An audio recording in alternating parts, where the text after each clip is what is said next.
రాష్ట్రంలో కూటమి ప్రభుత్వం ఏర్పడిన తర్వాత ప్రభుత్వ ఆసుపత్రుల నిర్వహణను గాలికి వదిలేసింది. సమస్యలకు నిలయంగా ఆసుపత్రులు కనిపిస్తున్నాయి.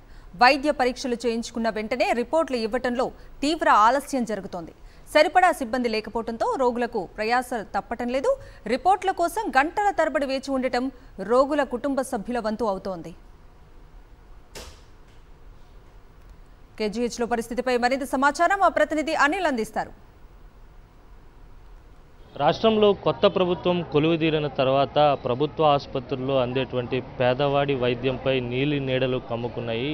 ఎక్కడ చూసినా నిర్లక్ష్యపు ధోరణి కనపడుతుంది. ప్రస్తుతం మనం వైజాగ్లో ఉన్నటువంటి కింగ్ జార్జ్ ఆసుపత్రి రక్త పరీక్షలు కావచ్చు, లేకపోతే టెస్టులు చేసిన తర్వాత రిపోర్టుల కోసం వేచి చూసేటువంటి వీరంతా కూడా రోగుల తాలూకా బంధువులను మనం చూస్తున్నాం.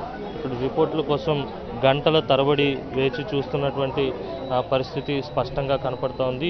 ఏ రోజు రిపోర్టులు ఆ రోజు ఇచ్చేటువంటి అవకాశం లేదని చెప్పి మనకు అందుతున్నటువంటి సమాచారం మాట్లాడదాం. అసలు ఎక్కడి నుంచి వచ్చారండి? మాది నర్సీపట్నం. ఎప్పుడు ఇచ్చారు రిపోర్టుల కోసం? నేను ఉదయం ఇచ్చాం, ఇప్పుడు ఇస్తున్నారు రిపోర్ట్లు. ఇక్కడ సెక్యూరిటీ అది లేదు, బాగా మొబైల్స్ అవి పోతున్నాయి. ప్లస్ చిన్నపిల్లల వార్డుల్లో ఇబ్బంది అవుతుంది, బెడ్స్ అవి ఉండట్లే. అది ఎక్కడి నుంచి వచ్చారండి? నాది సింహాచలం ఉన్నా. మామూలుగా మా సిస్టర్ వాళ్ళ పాపకు బాగోపోతే వచ్చాం. నైట్ అయితే ఇద్దరికి కలిపి ఒక బెడ్ ఇవ్వడం అలా చేశారు. అది అప్పట్లో బాగుండేది, ఇప్పుడు అసలు ఏం బాగలేదన్న. వైద్య సేవలు కావచ్చు, డాక్టర్లు సిబ్బంది ఏ విధంగా స్పందిస్తున్నారు? స్పందించేటువంటి తీరు ఎలా ఉంది? డాక్టర్లు అయితే స్పందిస్తున్నారన్న, కాకపోతే ఈ బెడ్లు అవి ఇష్యూస్ ఎక్కువ ఉన్నాయి. చిన్నపిల్లల వార్డులో మరీ ఇబ్బందిగా ఉంది నైట్ టైం. ఇక్కడ చిన్నపిల్లలు బాగా ఇబ్బంది అయిపోయింది. ఒక్కో మంచం మీద ముగ్గురు వేసి పెడుతున్నారు. ఫ్యాన్లు లేవు, చచ్చిపోతున్నారు పిల్లలు. ఏమీ భయం పడుతుంది పిల్లల గురించి.